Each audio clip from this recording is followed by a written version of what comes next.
Assalamualaikum warahmatullahi wabarakatuh.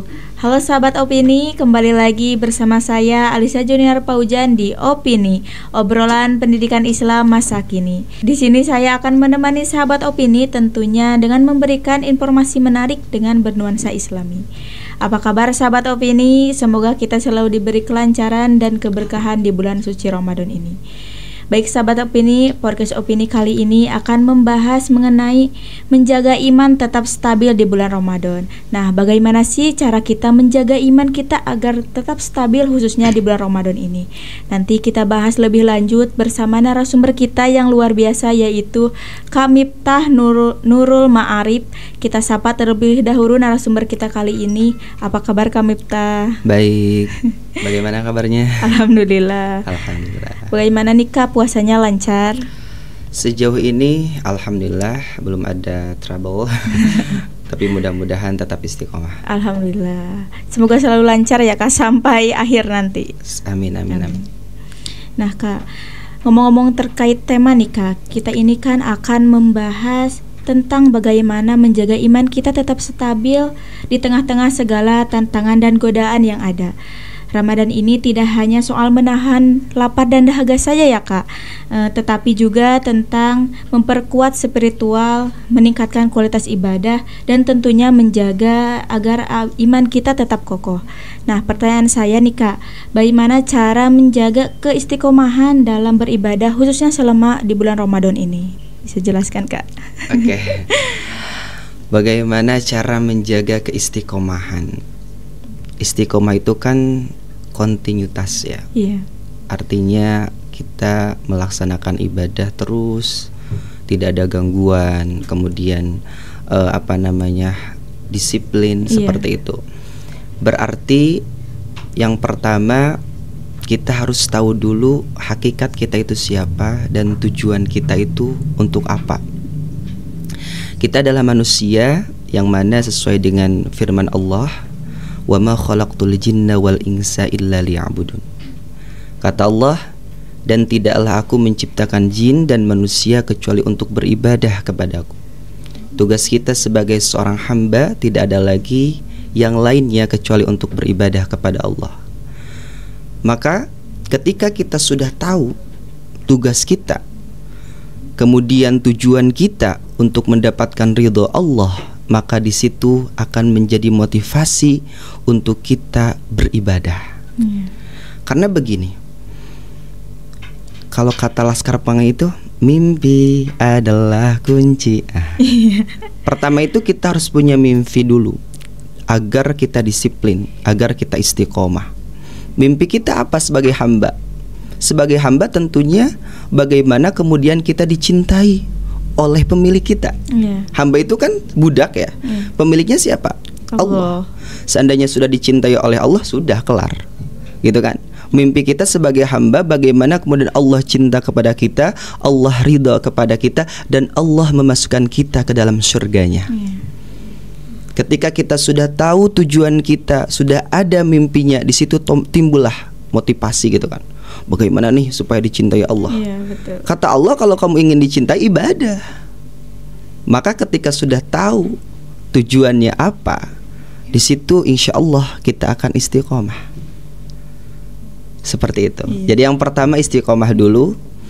Kemudian yang kedua, yang pertama untuk istiqomah itu bukan mengenal dulu tujuan kita sebagai hamba dan tugas kita.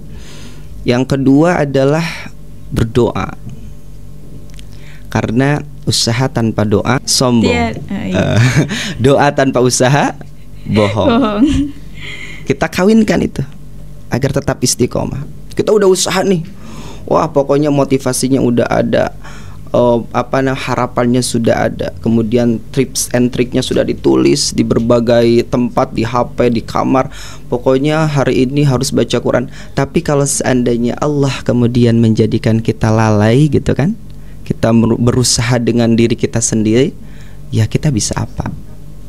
Maka di dalam kitab Ihya Ulumuddin itu, orang itu kalau sudah sampai arif juga, Allah kuasa untuk menjadikan dia menjadi orang yang bermaksiat lagi. Maka disitulah pentingnya kita untuk selalu berdoa kepada Allah. Ya muqallibal qulub, tsabbit qulubana ala dinik. Rabbana la tuzigh qulubana ba'da idh hadaitana wa hab lana min ladunka rahmah innaka antal wahhab. Nah, lalu Kak, apa saja sih Kak kebiasaan yang bisa membantu menstabilkan iman kita ya Kak, gitu Kak? Membantu menstabilkan iman kita. Gitu. Kebiasaan ya. Iya. Iman itu apa sih? Pertanyaannya gitu dulu. Kalau seandainya kita melihat teks di dalam hadis maupun di dalam Al-Quran, iman itu an tu'mina billahi wa malaikatihi wa kutubihi wa rusulihi wa bil qadari wa tu'mina bil yaumil akhir. Biasanya kita rangkum hal itu sebagai rukun iman. Tapi iman itu adalah sesuatu yang kemudian diucapkan dengan lisan, kemudian dilakukan dengan perbuatan, diyakini dengan hati, dan bertambahnya iman itu dengan ketaatan, dan berkurangnya itu dengan bermaksiat. Maka ketika cara agar iman kita stabil ya, berarti harus terus beribadah. Insya Allah dengan minimal melakukan segala sesuatu yang telah Allah perintahkan. Jangan dulu yang sunnah-sunnah, yang wajib aja dulu. Salatnya 5 waktunya tidak pernah ketinggalan. Puasa Ramadannya full contohnya. Insya Allah iman kita akan stabil. Karena hakikat daripada bertambahnya iman itu adalah dengan mengerjakan ketaatan. Di situ berarti iman kita naik dan stabil. Kalau kita kemudian tidak melaksanakan ketaatan namun melaksanakan kemaksiatan, berarti di situ iman kita sedang turun dan tidak stabil. Maka kunci untuk kemudian kita bisa menstabilkan iman kita, maka kuncinya adalah berusaha sekeras mungkin untuk mampu melaksanakan ibadah yang telah Allah perintahkan kepada kita. Lalu Kak, apakah menstabilkan iman itu lebih sulit di awal ataupun di pertengahan atau bahkan di akhir gitu Kak? Karena kan mungkin kebanyakan anak-anak muda sekarang itu imannya naik turun gitu Kak. Oke. Kita tahu bahwa di bulan Ramadan itu setan itu diikat ya. Iya. Berarti kunci daripada perlakuan kita selama di bulan puasa baik atau buruknya itu bukan di setannya. Kadang-kadang kita nyalahin setan. Iya. Setan nih, aku jadi gini. Tapi ada yang paling penting, yang sangat luar biasa harus kita jaga adalah nafsu. Maka ketika dulu Rasulullah SAW setibanya selesai perang Badar, Rasulullah SAW berkata kepada para sahabat, wahai sahabat, kita ini baru saja pulang dari perang yang kecil. Itu perang Badar yang luar biasa. Umat Islamnya cuma 300 orang kalau tidak salah, melawan beribu umat kafir gitu ya. Tapi alhamdulillah menang. Kata Rasul, ini perang yang sangat kecil. Kenapa? Karena musuhnya kelihatan, alat perangnya ada, tekniknya ada, tinggal tembak dor gitu ya. Ini kita baru pulang dari perang yang kecil menuju perang yang besar. Apa perang yang besar itu? Adalah memerangi hawa nafsu. Kita kan ya menstabilkan ya di dalam ini ya sama aja sebenarnya, mau itu di awal, mau itu di akhir, mau itu di tengah.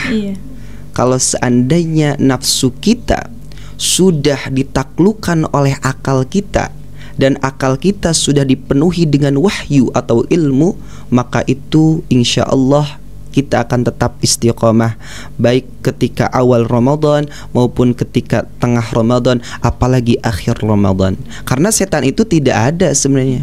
Malas itu berarti nafsu kita yang mendorong untuk malas itu. Kemudian akal kita tidak mampu mengalahkan keinginan nafsu tersebut. Tapi kalau seandainya dilihat gitu ya, seharusnya yang paling semangat itu di akhir. Karena banyak kan tentang keistimewaan di akhir Ramadan, gitu kan. Di akhir Ramadan ada Lailatul Qadar dan lain sebagainya. Maka ketika kemudian akal kita berpikir, kan manusia itu beda dengan hewannya di situ, bahwa kalau hewan yang lain itu tidak punya akal untuk berpikir, kita itu punya akal. gitu kan? Kita mampu membedakan mana yang baik dan mana yang buruk. Kita sudah tahu nih di bulan Ramadan akhir itu ada Lailatul Qadar. Maka di situ kita fikirkan kemanfaatannya, apa yang akan kita dapatkan ketika banyak beribadah di akhir Ramadan. Sebagai manusia yang punya berfikir, kemudian punya akal, maka insya Allah seharusnya di akhir Ramadan itu menjadi hal yang paling bersemangat untuk berpuasa dan melakukan hal-hal yang kebaikan.